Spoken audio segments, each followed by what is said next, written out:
I'm Dan Gainor. I was vice president of Free Speech America for the Media Research Center, which meant I fought the media for 18 years and fought the issue of cancel culture, specifically either both in the media and Congress, which is how I ended up here.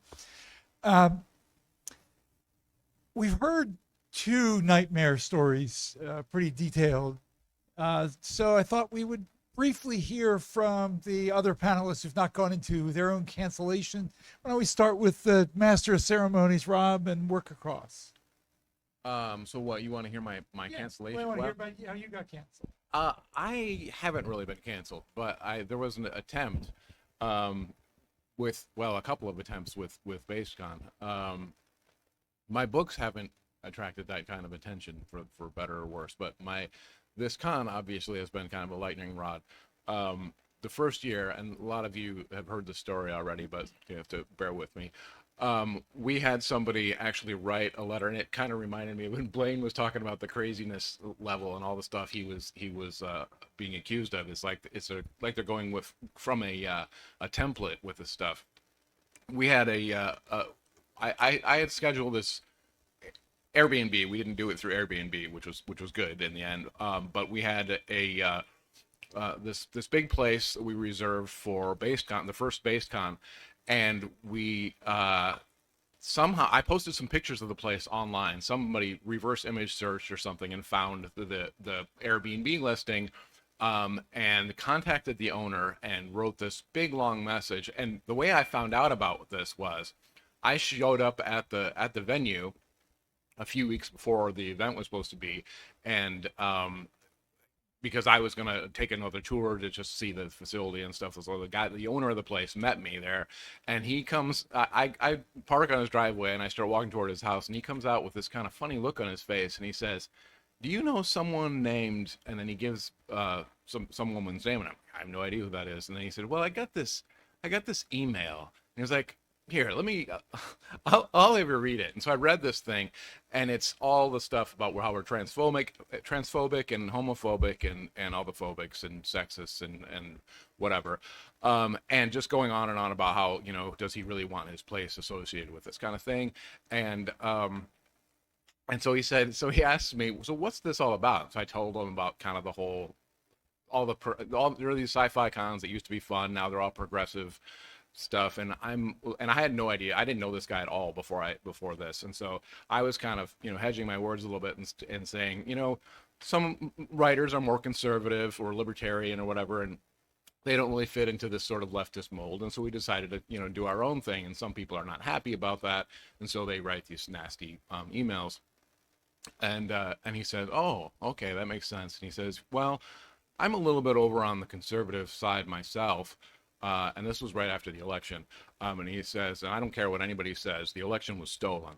And I'm like, and I just laughed so hard because I was like, this woman picked the absolute worst person, because he did not give a shit at all. He wrote her back and just said, "Look, if you want to rent the place, let me know."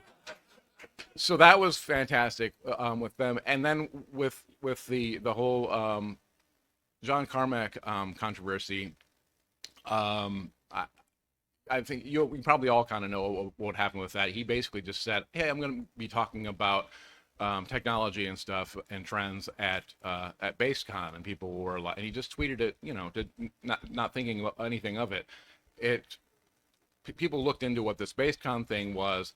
PC Gamer article got written. And then that hit a lot of other outlets picked it up from there. And so our website, the BasedCon website that usually gets maybe 5 visits a day, was getting like 20,000 a day. And so, and I was getting oddly a lot fairly positive stuff for the most part, like, "Oh, that sounds really cool." And I think some of you found out about this from there because they actually ended up being good publicity for us. But I did get some unhinged stuff. There was one person who wrote me this email or a thing through the website that said something about how pathetic we all are and everything, and then how what we really wanted to do is say the N-word Like, that was what we were all about. We wanted to say the N-word. And then in case I didn't understand what the N-word was, this person, no joke, 5 minutes later follows up with another message that just says the N-word like 800 times, copied and pasted. Like I'd been sitting there going, the N-word. Oh, yeah. It's like the meme. That's right. That's the word. I'd have been so tempted to reply, "Oh, that N-word." Yeah, right. And I had I have another sort of similar kind of story / joke that but so those and those are kind of they're sort of half-hearted attempts to it was a serious attempt to cancel John Carmack, which unfortunately for them, he can't really be canceled because he doesn't care, and so he very graciously decided to come here, which was, as Russell was pointing out earlier, that it was a big win for BasedCon, even if he just shows up or even just agrees and doesn't back down, because these people kind of they sense weakness, and they go after you if you're weak, and if you show any weakness, they know that's the target. They've picked the right target, and they'll keep going. So I had during that thing, I basically backed off and like locked my Twitter account for a while and didn't do anything online because I felt bad for John for the most part, and I didn't want to be accused of fanning the flames, but it ended up being a good thing for us. I don't remember where I was going with that. I'm a little spacey, but yeah. So it was that was an ineffective attempt to cancel. Two ineffective attempts to cancel us, and since we were designed with the kind of the idea of offending people in mind, I wasn't too concerned about this. The one other thing I wanted to mention is that the hotel here was very cool about this when the Carmack thing blew up, and I thought people are going to try to find this hotel because I've been keeping it secret, and they're going to find them and they're going to call them and tell them, the whole thing, we're homophobic and everything. And so I emailed them and said, hey, by the way, you might get some crazy people or whatever. And they were just like, okay, that's fine. We won't give out any information. So they were very, very good about that. And I was upfront the whole time about what this is a conservative libertarian kind of, event. And there may be people who are angry about that. And they were good with it. I think people are getting to the point where they realize they've seen this game played a few times, and they know what to do. So probably half of you already know some of these stories. I've been canceled a couple of times. The first time was in 2011 when the Giffords shooting went down, and I tweeted something slightly intemperate saying this is outrageous that a bystander was shot. Make sure you only aim at politicians. You are now my best friend. You could have just left off that second. Yeah, I'm not good at the subtle delivery. So that resulted in the local police coming to visit, and a bunch of things with lawyers and then in 2014, and I'll tell you something I didn't learn until later because of that first cancel. And at that point in time, I was running two small businesses, smartflix.com and heavyink.com. So there was a bunch of sort of outraged online chatter and a bit of cancellation trying to impact my revenues. In 2014, I was apparently now on a watch list. So there was a group in Belgium or the Netherlands or something, and it was George Orwell's 100th birthday party. And so to celebrate, a little activist group got $20 worth of children's party hats that you put on your head with elastic under the chin, and they went around and they put these on the security cameras that are outdoors and ubiquitous in a lot of Europe. And there was a viral tweet going around about this, and I RT'd this, so there was full context there. And I said, putting party hats on security cameras, good. Shooting security cameras, and this is a reference to what happened with English traffic cameras around then, better. And shooting the statists who emplace security cameras, best. As it turns out, There were Massachusetts State Police at that point in time, 5 or 10 miles from my house, emplacing security cameras because this was downstream of the Sarnev bombing. And the word statist and statees, which is what they call state police in Massachusetts, is not the same word, but it's got a few letters in common. So, on the 4th of July, the Joint Terrorism Task Force surrounded my house, and there's a long story here which involves me standing in the door for 4 hours saying I'm not answering questions without a lawyer present, and eventually my lawyer checked his cell phone on the 4th of July. And the resolution of this is that the lawyer said, you know, hey, I used to work for the state. These guys will get a warrant. They are coming in your house sooner or later. If you make them stick around outside on a warm summer day wearing their bulletproof vests and sweatshirts over that because it's concealment, they are going to trash the crap out of your house. So that's just how they roll. So we ended up with sort of a negotiated resolution, which is they got what they wanted. And then the negotiated resolution didn't go very far because my now wife and I each ended up getting charged with a Massachusetts law, which is felony unsafe possession of a large capacity firearm. Which means that they found 2 firearms in the house which did not have gun locks on them. Massachusetts had a state gun lock law. The Heller decision said that gun lock laws, and this is at a federal level, are absolutely unconstitutional. You cannot have a law that requires gun locks to be in place. The McDonald decision applied that, and Lowell can shake his head if I'm wrong, the 14th Amendment applied that to state laws, not just federal laws. So the law that we were being charged with was unconstitutional before we were charged with it. Unfortunately, someone in Massachusetts had had the same thing happen to him 6 months or a year before me, and he, was charged with this, and he appealed, saying, "Hey, this is unconstitutional." He appealed all the way up to the Massachusetts Supreme Court. They basically said, "We don't care what conservative jurists on the Supreme Court of the U.S. say. This is the law in Massachusetts." He then appealed to the, federal Supreme Court, and the case was not granted cert because everyone wants to talk to SCOTUS, and not everyone gets to. So de facto, the law in Massachusetts does not recognize Heller and McDonald. So my wife and I were being charged with a crime that wasn't a crime, with a minimum punishment of 5 years in jail. So thankfully, I had said, I'm not saying anything without a lawyer present about 500 times for 4 hours. And between that and there's some game theory here where the lions always separate out the weak gazelle, or, the other version is, I don't have to outrun the bear, I just have to outrun you. So you have to make it clear that and this applies to the cancellation thing, you have to make it clear that you are not an easy person to get, and they could have a lot more fun doing other things against weaker victims than you. This is the incident that resulted in quotes like Warren Ellis saying, "I'm sure that this can be justified as your lovely American free speech, not hate speech and malicious communication. And yes, Corcoran has a perfect right to say it and all that shit. Guess what? I have a perfect right not to like it and a right not to be associated with a nutter who spews it." So this really did impact the businesses that I was running and impacted my income. And also for related reasons, I didn't want to live in Massachusetts anymore, where I was running the business. So this precipitated a big lifestyle change, where I ended up, more or less shutting down the company, selling my house, moving to New Hampshire. Part of this was declaring personal bankruptcy. Not that I had credit card debts or car loans or anything else, but I co-signed on corporate stuff.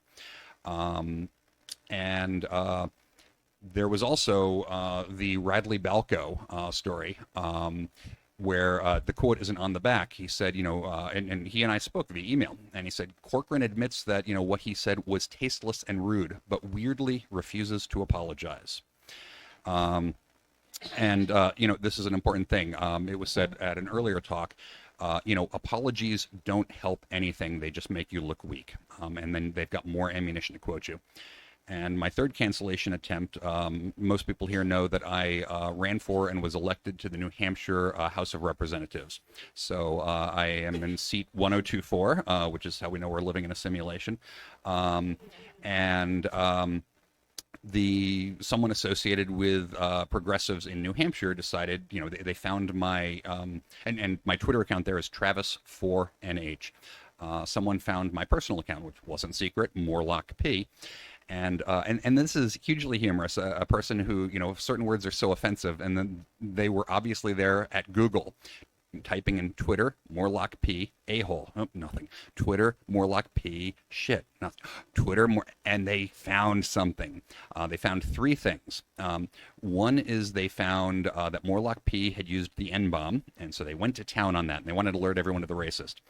But like the famous picture of compatriots of Stalin being airbrushed out, they had cropped the image. So they did not see that I was RTing a black man who was saying, that we can't let people remove words from the language. And I was agreeing with him that, and what I said was, even when there are words we do not like, we still have to, keep words such as, XYZ in the vocabulary, lest, sort of permissible thought be contracted. The second word they found me using was the word faggot. And the context here was really damning. I was RTing a conservative who was being somewhat rude, and I said, it's perfectly reasonable to have traditional views on marriage and sexuality, but we don't have to use words like faggot to, say it. We can, be polite. So this was a terrible. And then the third word I used was retard. And in my defense, I was calling a friend a retard.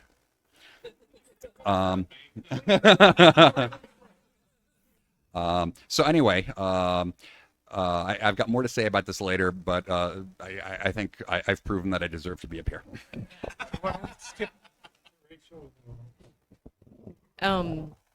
Let's see, how long do we have? Sorry.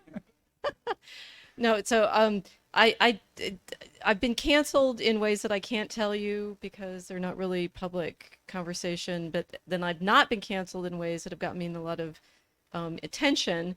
So I was going to make a quick list. So the first thing I said that got people really excited was 3 cheers for white men. Okay, it's you guys. Which, was chivalry and created a big stir in a little Facebook group and got a lot of people in academia mad at me.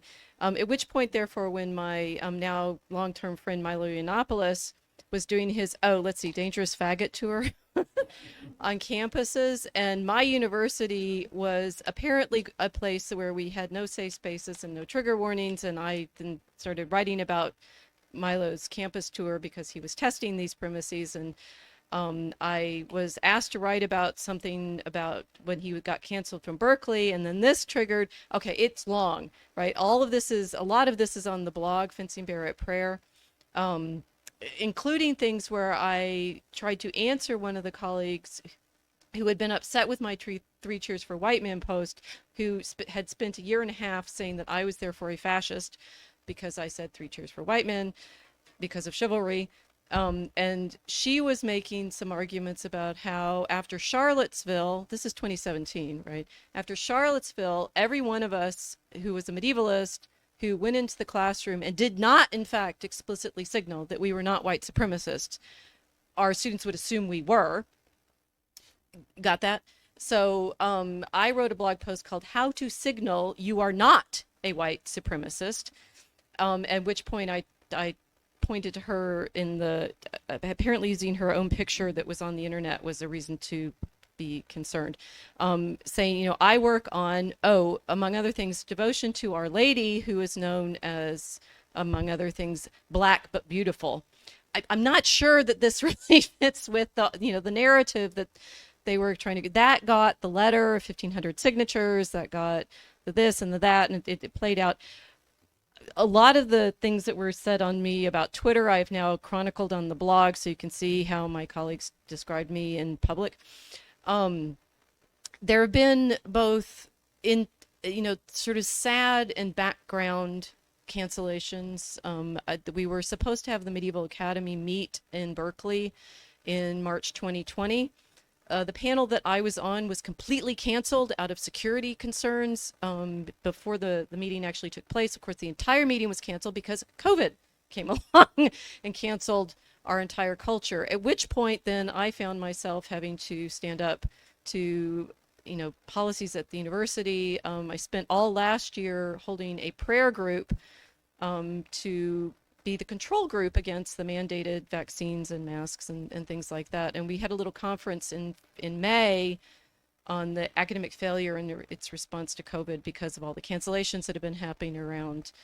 May know the Great Barrington Declaration and stuff. We had Jay Bhattacharya there and so forth. And then Kanye West said some things. I won't go into this one in detail. You can find some of what I responded with my friend on our Mosaic Arc about, how we think about the way in which we should be talking about the long-term history of Christianity and why Mary says I'm black but beautiful in the story. But I seem to keep stepping on these things, and I'll say they've been different each time, right? It's like one time it was in praise of our culture, in praise of our Western civilization, in praise of, the values that we as women in a culture of European tradition should value, which is chivalry and the men that respect us. Things that I thought I was, saying, look, from within my own scholarship, I am not saying the things that this person who wants you to think that I'm an evil person is saying, but no, you can't say that. And then, the way we stand up to particular narratives in our scientific communities, or our political communities, the way things get triggered out of proportion because of celebrities saying them in the culture, which are, and this will come up more in tomorrow morning's discussion on alt history. I think there is a thread for me throughout all of this is I keep challenging the narrative. And what Hans and I are going to try to talk through tomorrow morning is it's like exactly why is it the narrative that creates this anxiety for everyone, and because I'm actually a historian, I'm clearly going to keep treading on these things, because one of the things that is necessary in history is to continually re-examine our stories. That's a great segue to my next question. Start with Blaine and kind of work across now. In every one of these, it sounds like sooner or later you end up crossing path with the media. Sometimes friendly, I know in Hans's case particularly, sometimes friendly, sometimes not so friendly. How have you navigated that? I mean, I know, Blaine, you said you have a publicist, but... Yeah, I've had situations where my publicist has set me up with liberal interviewers, and they are brutal sessions. But I go into it with the foreknowledge of what's going to happen.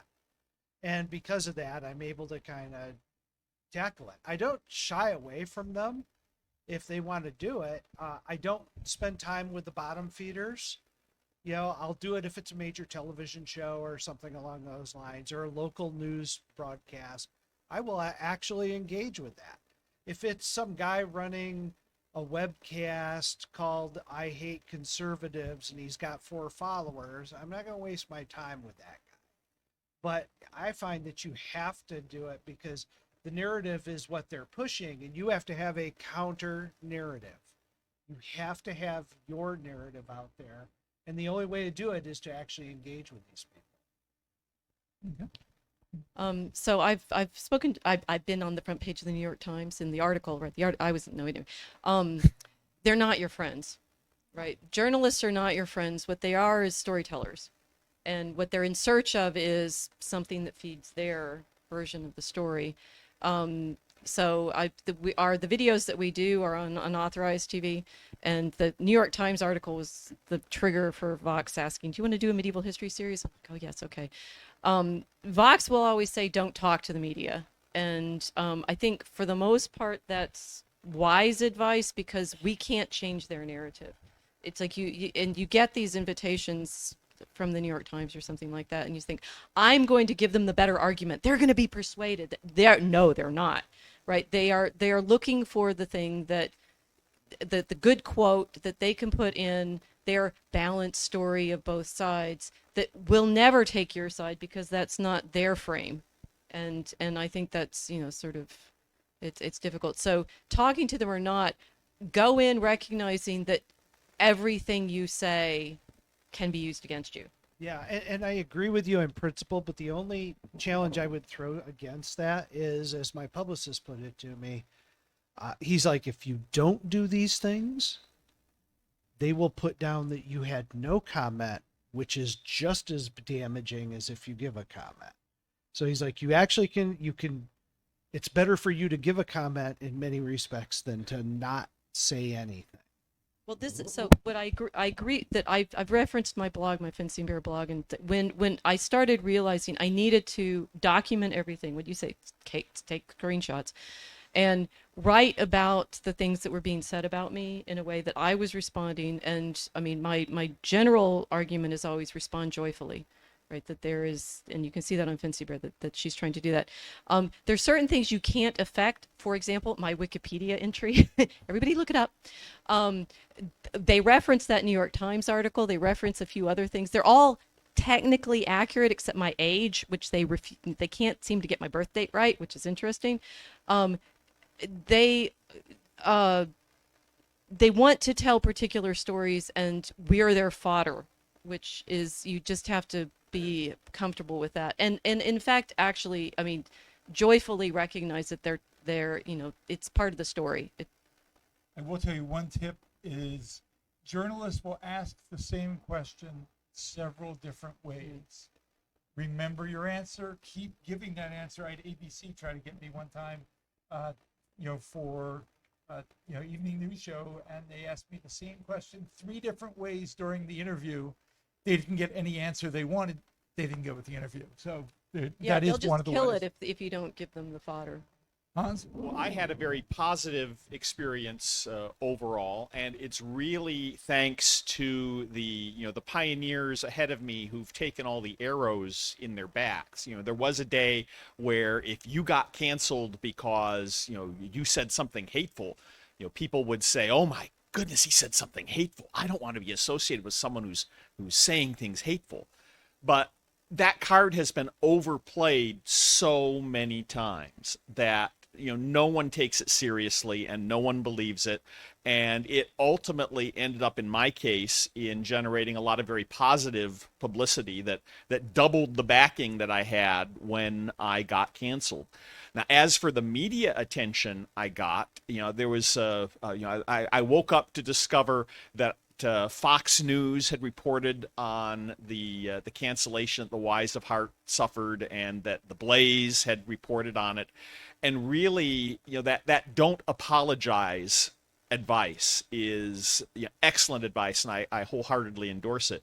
What I did was, when I got canceled, I very quickly moved to Plan B and got myself on fundmycomic.com, and I was up and running there within like 4 to 6 hours of the cancellation. Now, one piece of advice I will give you is do a little better job planning than I did.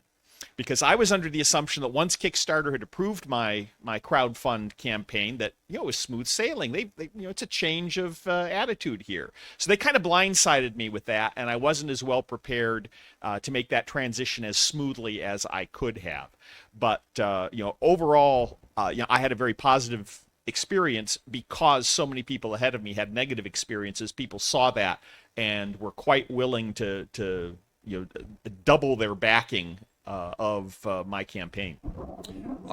So just as a side note on having a plan for Plan B, I did some consulting work at a conservative social media company that you may have heard of before they went live, and there was tons and tons of planning for Plan B and C and D and E, because the attacks are coming. So what happens if your bandwidth gets canceled? What happens if this and that? So I strongly endorse Hans's position. Plan ahead of time, know your Plan A, B, and C. Now, I think that Hans was sort of uniquely poking the beast with his most recent project. So, even though I am a controversial person, my projects on Kickstarter are not controversial. Jumping over, I would strongly endorse Rachel's comment about everything is a narrative, it's a story or a counter story. And the story is always written before they talk to anyone. And you will often see journalists online saying, "I'm looking for a single mother who was laid off from a social networking company. Would love to hear your story." The story's written. They just need a name, and they'll find this person and say, "Oh, and did you think sexism was involved?" Not really. Okay, well, I've got 6 other people I'm going to talk to. One of them is going to say sexism is involved. So the story about how you're hateful and racist and everything is already written. And And the way you can strike at their narrative is to give them no quote at all. So it is true that if you say no comment, then their story will say no comment. And this happened in one of my cancellations. A pissant little journalist, or a pseudo journalist in New Hampshire, said, I called Corcoran at his home, and when I announced who I was, he hung up without saying a single word. Very odd for someone who believes in free speech. Hanging up on you is, an expressive act. That's exactly what I wanted to convey. Pax Dickinson treated journalists very well. For anyone who doesn't know, Pax Dickinson was a tech bro who was canceled, 8 or 10 years ago, and a journalist wanted to speak to him. So he said, okay, I'll meet you, but you have to drive out from New York City to rural Pennsylvania. I'll meet you at the state park and buy a MAGA hat and put it on so I can recognize you. Okay, you're there, great. I'm just running 45 minutes late. Take a picture and tweet it so I can see, who to meet you. I'm running a little late. It'll be another hour. Okay, one more hour. Yeah, okay, I'm not coming, haha. And so, counting coup, there is now a picture of this journalist wearing a MAGA hat and looking very disgruntled, sitting at a state park 7 hours from her home. Two last points. One is you will never convince a journalist. If you look at standardized test scores by major, the bottom three are social worker, public school teacher, and journalism. So, these are... I'm taking a little offense here. Sorry. There are outliers in every bell curve, of course. And the final point, getting to the grand sweep of history, is Gutenberg invented the movable type press in 1453, something like that, and this kicked off Protestantism and everyone having their own Bible, and this was a new kind of information flow that our society did not have, and this launched effectively 100 years of warfare and fundamentally reshaped society. At the end of it, you got the Peace of Westphalia and the invention of the Westphalian nation state. And this is because OODA loops were running, orders of magnitude faster than they had been before. Social media is, 15 years old, and I'm firmly convinced it's doing the same thing. For good and for ill, things are fundamentally different. And I think that by the time the next 50 or 100 years are done, society is going to look fundamentally different. On the one hand, it's possible to look at all of this where every time one of the good guys stands up, he gets canceled. There's a dog pile of all the journalists. But we are, very, very close to, what's happening, too close to see what might be downstream. So we're living exciting times, which, is not always good, but it's exciting and interesting. So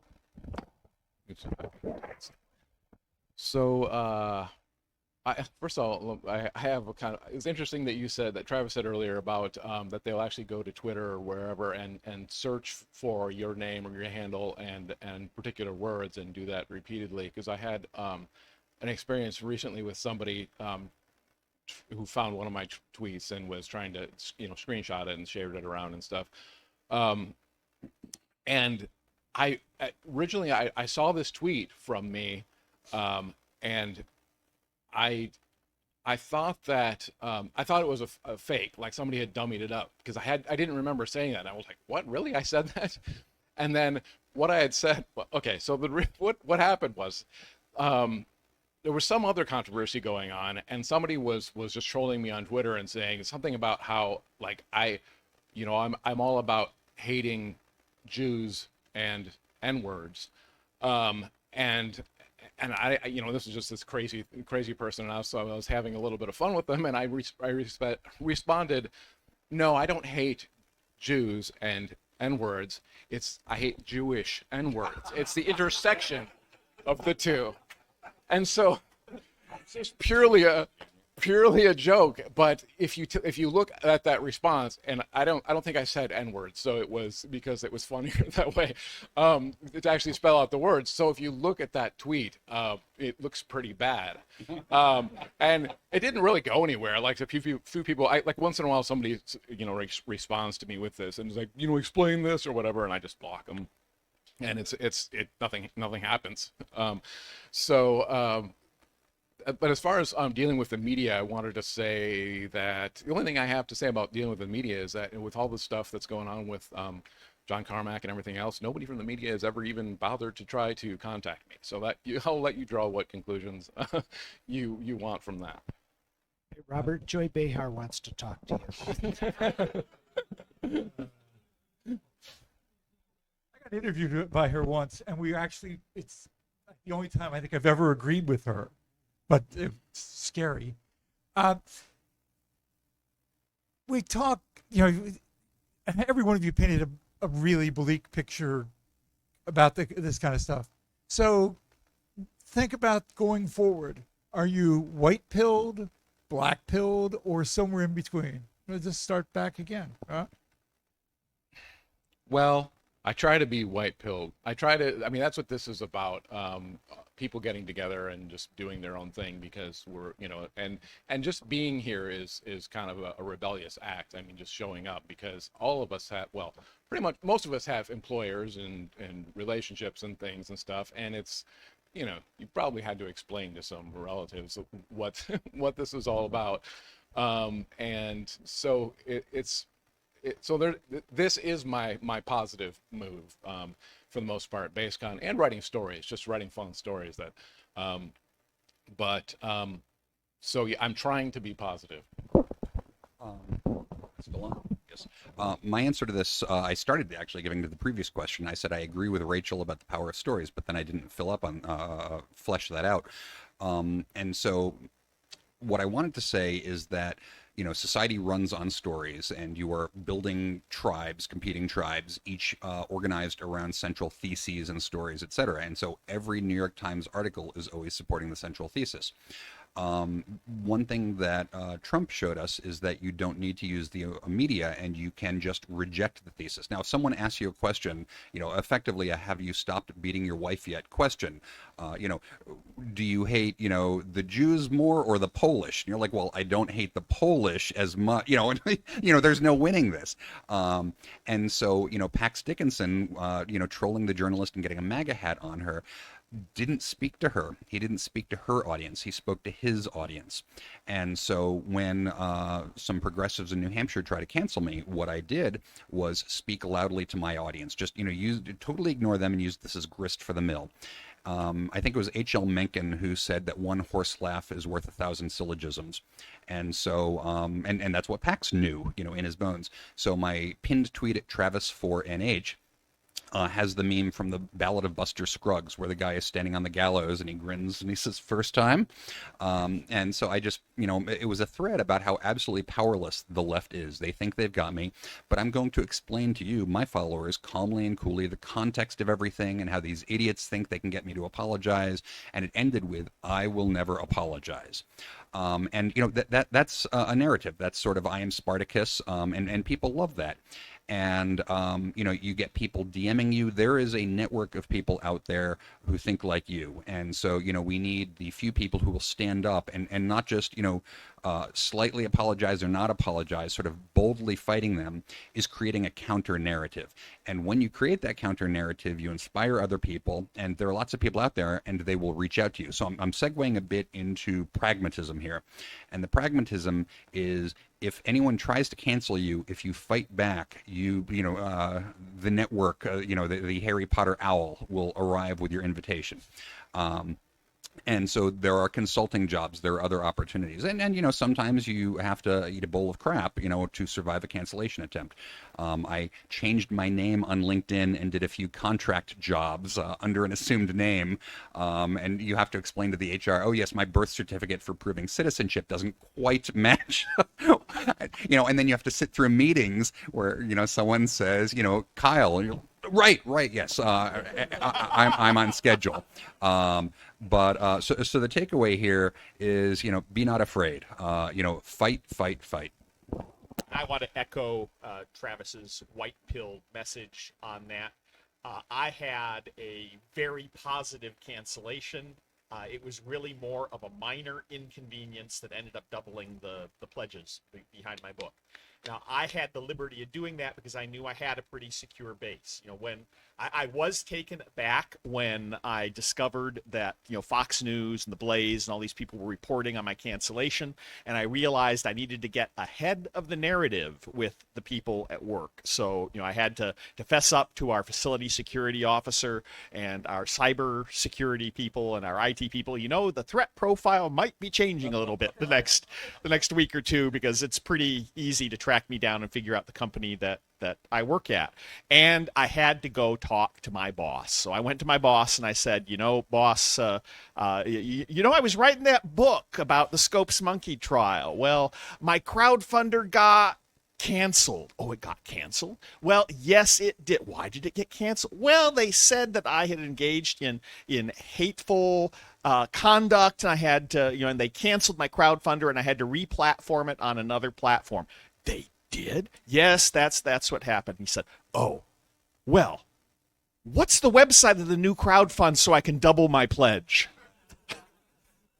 So, I was very fortunate to be in a position where it wasn't going to hurt me personally, where people agreed with what I was doing and the message that I was presenting. Not everyone has that liberty, but if you do, please don't be afraid to speak up, because you make it easier for everyone else. And there's a long line of people, behind me who got canceled in far more severe and worse ways, whose examples have enlightened people as to what's going on, so that when my cancellation happened, people's attitude was not, oh my God, I don't want to be associated with the wrong thinker or have people think I'm as bad as he is. Their reaction was, how do I go about doubling my pledge?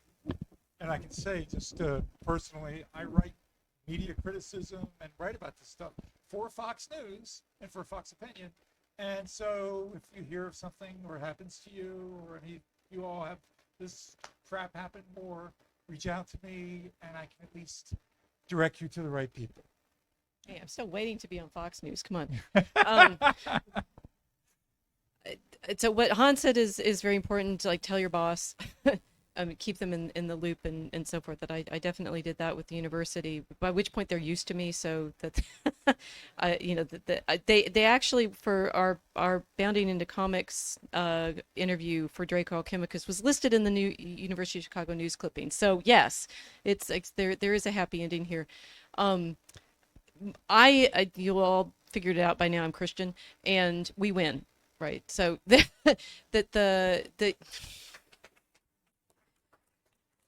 world will want you to despair, and that is what Draco Alchemicus is about. That's what the narrative is about, is you lose, but that's Satan speaking. And we come from a position of joy. I think it's if Christians are getting upset and depressed, you're not paying attention, right? The story that we're in, and the long story that we're in, is the one of victory over sin, which means it's on us to pray and live joyfully. So the white pill is ultimate, right? That it's the ultimate white pill. And I think I'm grateful for Travis to say is that we've been through these media cataclysms before.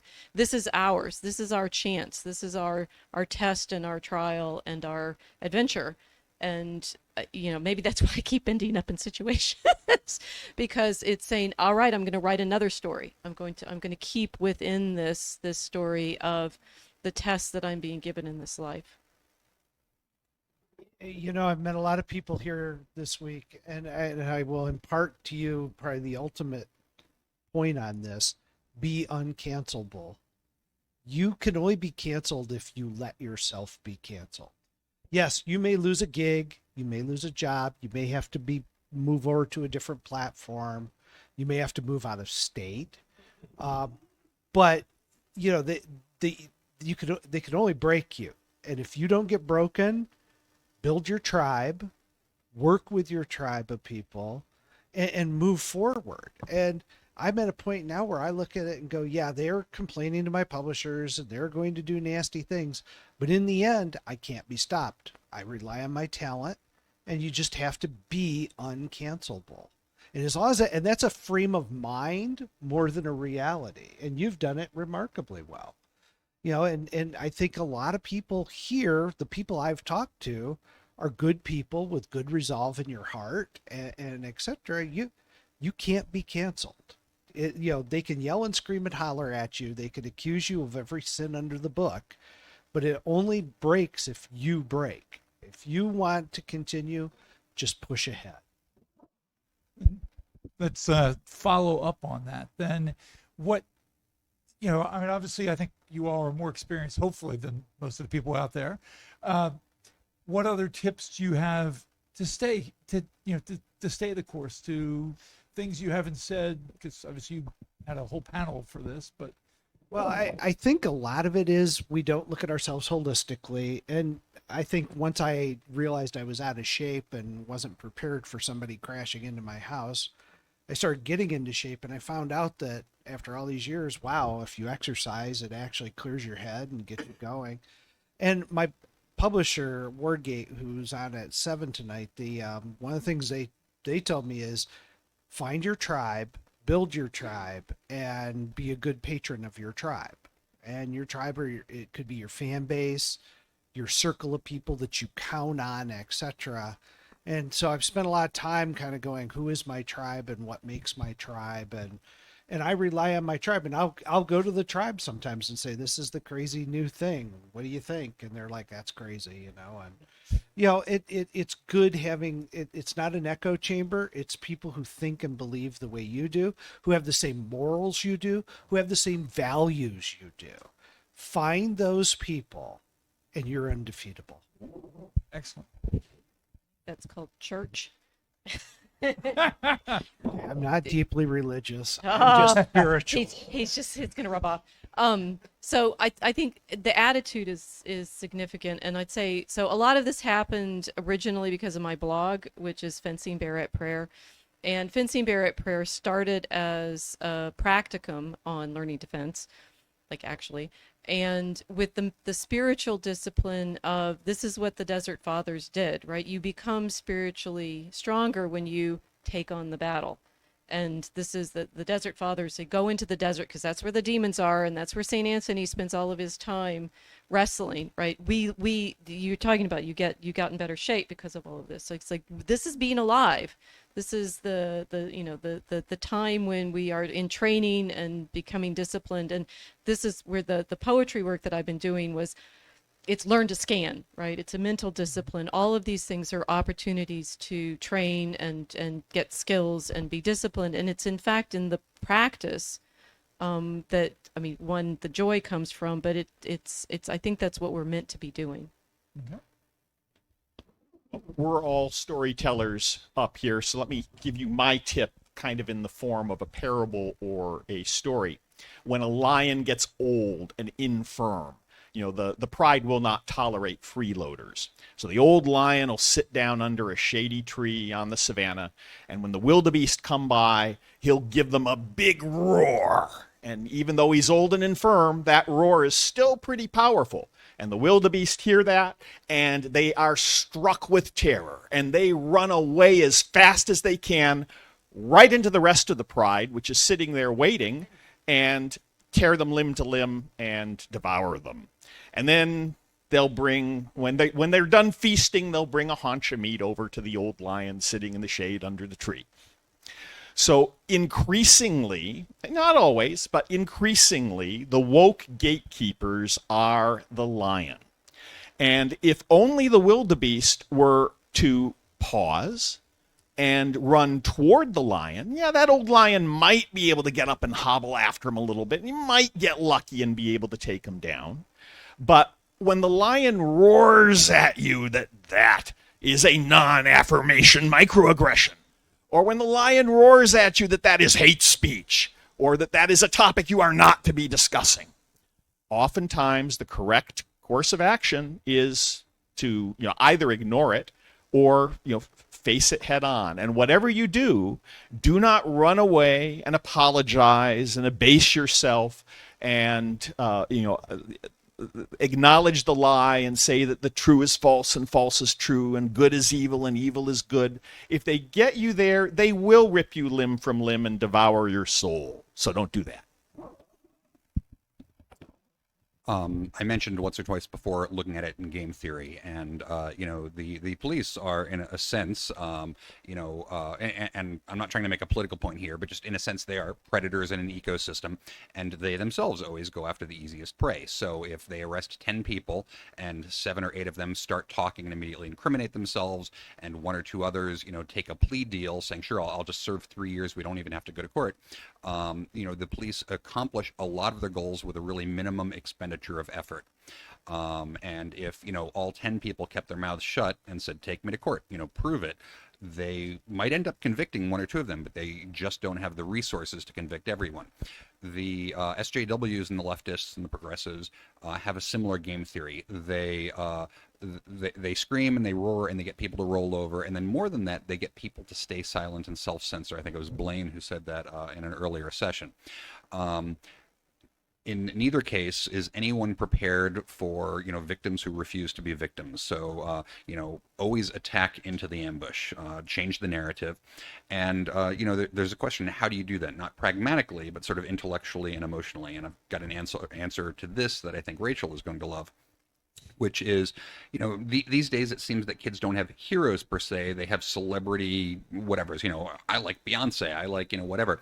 And I remember when I was a kid in the school library, we had kids' biographies of various people, Neil Armstrong, George Washington, and we had book reports, pick a hero and write about the hero.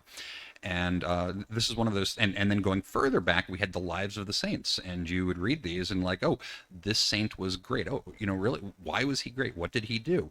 And the answer is, he stuck to his faith, and when they were roasting him over a fire, he said, turn me over, the other side's not done yet. And, I'm sure that none of us have it in us to literally do that.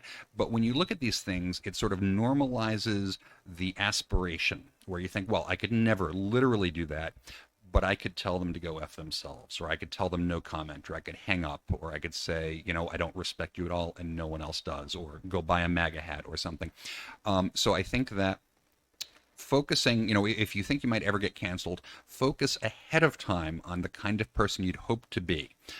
Because this normalizes it in your own mind, and you start to set this standard. And then when it happens, you will probably be terrified. You'll think, I'm going to lose my job. How will I make the mortgage payment? No one will ever buy my books again. I'm not. But if you have already internalized the concept of, but I want to be the kind of hero who doesn't roll over, that's going to make it a lot easier. Travis said a lot of the stuff that I actually hit on a lot of the stuff I was going to say. But one thing I haven't heard anybody say, and maybe I missed it if Blaine mentioned it earlier, is that if you do succeed in not being canceled, or you get canceled and come back, they will, of course, use this as evidence that cancel culture isn't real, because it's like, it's fine, you found another job. It's, but the fact is, cancel culture is very real, whatever you call it. This phenomenon exists. People get fired, lives get destroyed. My experience compared to these guys and lady, and many other people was very mild. But even so, and I'll admit that I'm kind of sensitive, but just the Carmack thing that went on for maybe a week, just because I suddenly kind of lost control over like I wouldn't get up in the morning and just be like, I'm gonna have some coffee, do a little writing, check out Twitter. It was, I'm gonna get up this morning and find out, did it blow up more? What is going on? Did Carmack cancel? And it, really, in the scheme of things, very mild, because I wasn't gonna lose my job. I don't really have a job to lose. I just got divorced for the second time, so that's not an issue, unrelated to this. But it is very, very much a real struggle that just losing control over the narrative of your life and having things upended in this way. And as Travis said, if you go into this, if you know this is a possibility, know that it's going to be difficult, probably far more difficult than anything I went through, but that you want to be the kind of person who does it anyway, who overcomes that, because you don't want to give in to that. A 30-second follow-up on that. I agree with Rob. I think, the emphasis was, he was like, this does happen and it's terrible. And there's some degree, people do have bad outcomes. But I would say don't focus on that. Focus on all of the cancellations that you've seen attempted and failed. And, I think I'm kind of the poster boy for this. The police were at my house, twice. One time, the house was surrounded. Their hands were on their pistols. I was charged with felonies. And so any cancellation that you're likely to see is going to be a lot less than that. You're going to get some nasty blog posts, and maybe a blogger will phone you. Realize that this is not physical power. There's no explosives. It is not state power. There is no one showing up. There's no one charging you. It is social power. And the kryptonite, or the way to resist this is to just decide that you don't give a shit and you're not going to roll over for anything. And you have to help each other. Very much so.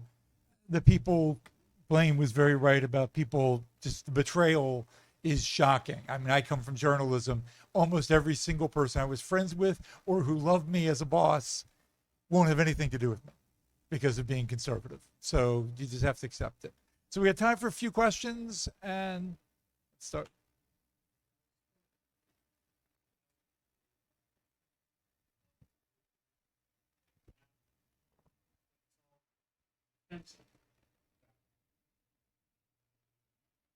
Is it time to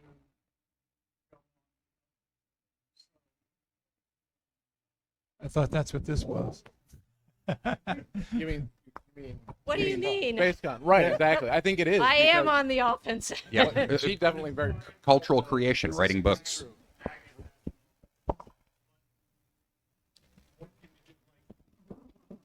Well, I mean, your house?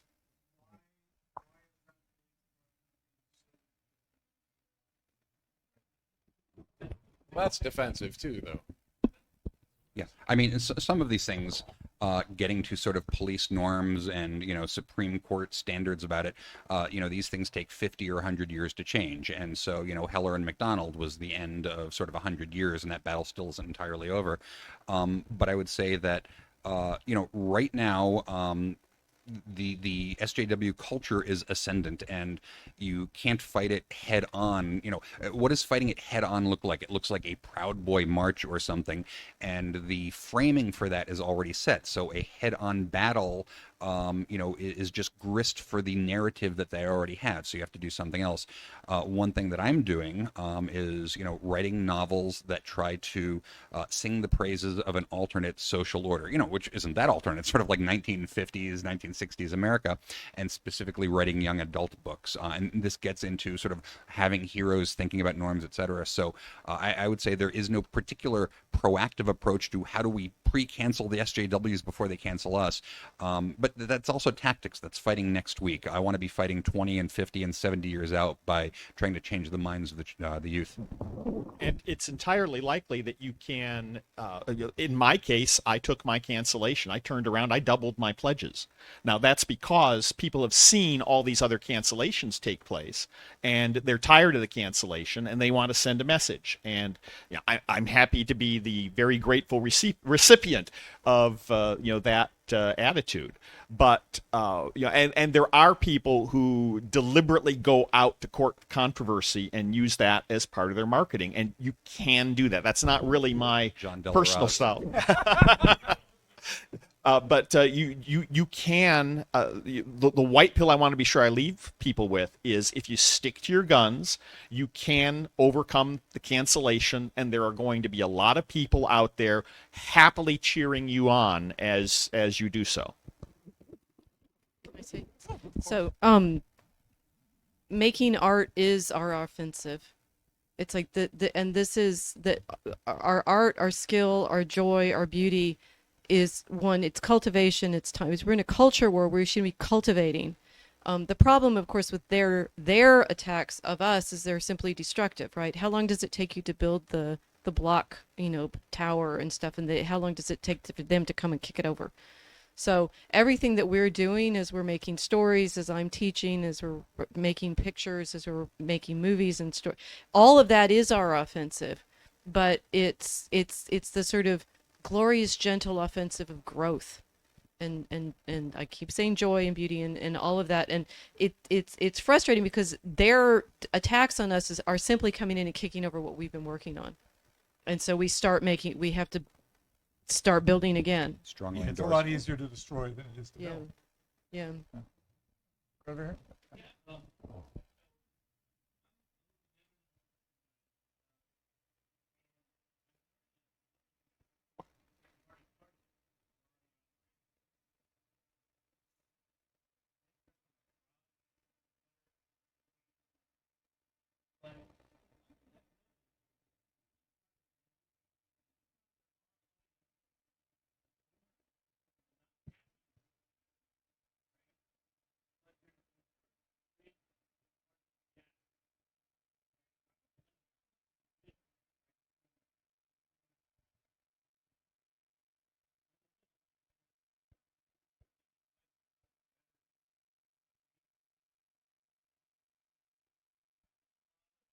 Can you explain what you mean to cross, like who person A is trying to reach person B with message C? What?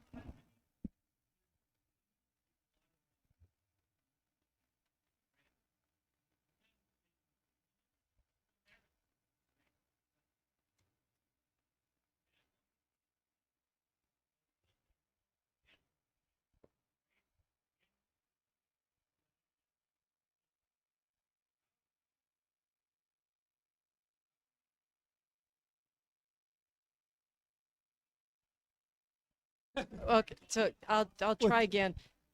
There's a book in the book fair called Writing Christian Poetry. It's written by my students. They're Zoomers, right? So that's actually my job, talking to the 20-year-olds. My refrain will be constantly skills, right? Learn to scan, learn to fence, learn to write, learn to draw.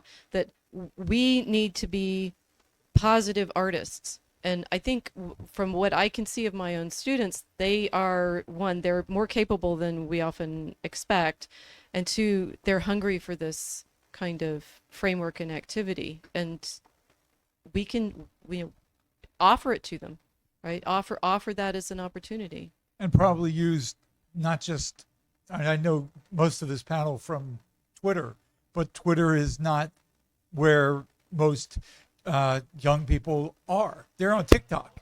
Yeah, they're on TikTok. So I mean, yes, maybe they're We need to wrap.